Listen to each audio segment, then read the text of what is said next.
I'm Samyo Hangma Rai, and today we're going to learn the chapter titled You Inspire Others by Learning, Not by Teaching of Grade 10. So, let's begin the class now. You inspire others by learning, not by teaching.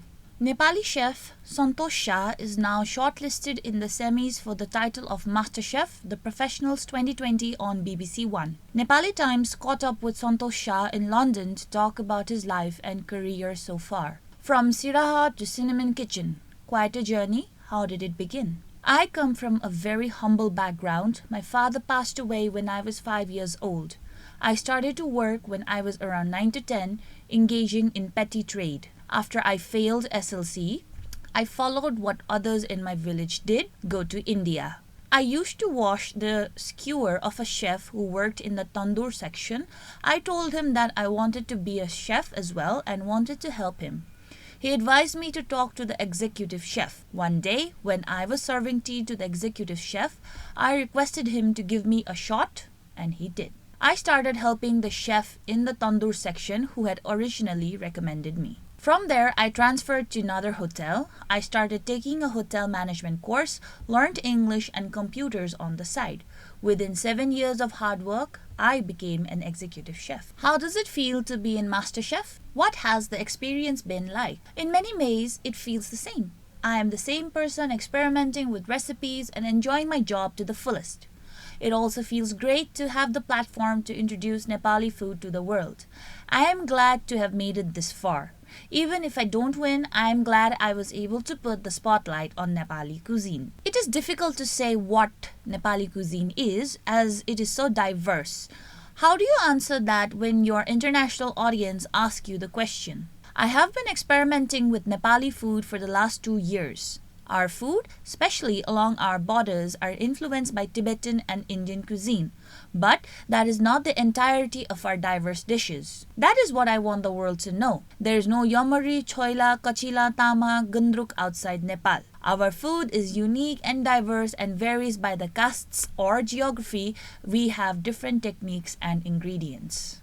Personally, what are the best aspects of Nepali cuisine for you? How much do you experiment, or do you try to keep to traditional ingredients and preparation? Let me share an example. I know sukuti is a familiar, nostalgic food and I am fond of sukuti dishes. But to outsiders unfamiliar with the texture, the hardness of the meat may not be palatable. So I experiment with it and try to dehydrate it for different periods of time to soften it, making sure the original taste is not lost.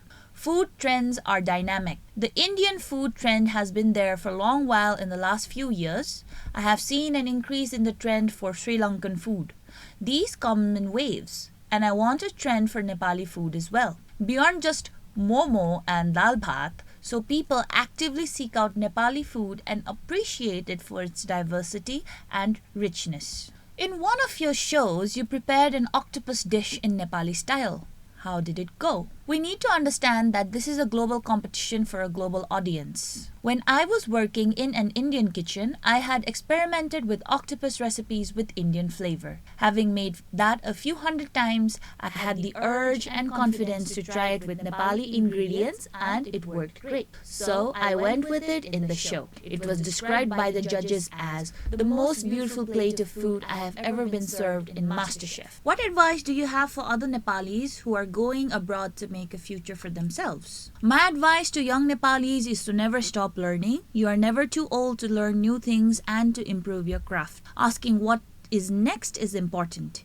Keep learning and be a positive force to others. You inspire others by learning, not by teaching. So, what is next? I am now set to start a high-end fine dining Nepali restaurant in London. The tentative name is Aila by Santosh Shah. I am hopeful that this will help create a separate identity for Nepali cuisine. My ultimate goal is the Michelin star for Aila, which is the Oscar equivalent for chefs. That would further help elevate the profile of Nepali cuisine globally. To summarize our chapter, you inspire others by learning, not teaching. The chapter talks about a Nepali chef, Santosh Shah's life. How his childhood was burdensome because his father had passed away when he was very young and he had to work from the age of 9 or 10 to provide for his family. And just like his other friends, he also had to go to India. Regardless of such a burdensome childhood, he still had big aspirations. So eventually, as he grew up and he started working for 7 years, his hard work was finally able to help him achieve one of his dreams to become an executive chef. Santosh Shah also competed in the Master Chef in order to highlight Nepali food to the world. He says that Nepali food is very diverse and it is not only limited to momo and dal bhat. He also wants people around the globe to actively seek authentic Nepali food, besides the aforementioned food items. He has also given us a valuable lesson that we should be open to trying new things. We always need to make sure that everything is not going to work out in the first try. Hence, trial and error is a must if we want to succeed. Additionally, even after fulfilling his dream of becoming an executive chef, he also has future goals to move further. And it was to have a restaurant called Ayla and to give it a Michelin star. And lastly, he also states throughout the chapter that it is always important that one's actions speak louder than words, because everybody can speak, but not many are able to fulfill by showing it to everyone. Homework. Number 1. Do you think Chef Shah's childhood had any impact on his mindset?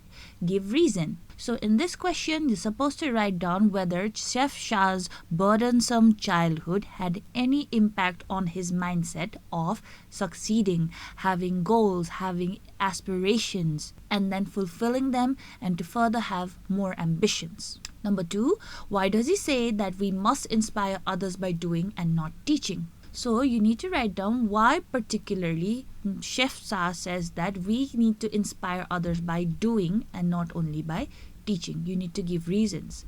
And lastly, what lesson did you learn and how will it assist you? So whatever lesson that you might have learned from this chapter, whatever takeaway you must have, you must list out what it is. And then write down, by taking those lessons from this chapter, how are you going to incorporate it into your life? And how will it assist you to fulfill your future goals? How was your class today? If you have any feedback or suggestions, please feel free to write to us at learning@dearwalk.edu.np.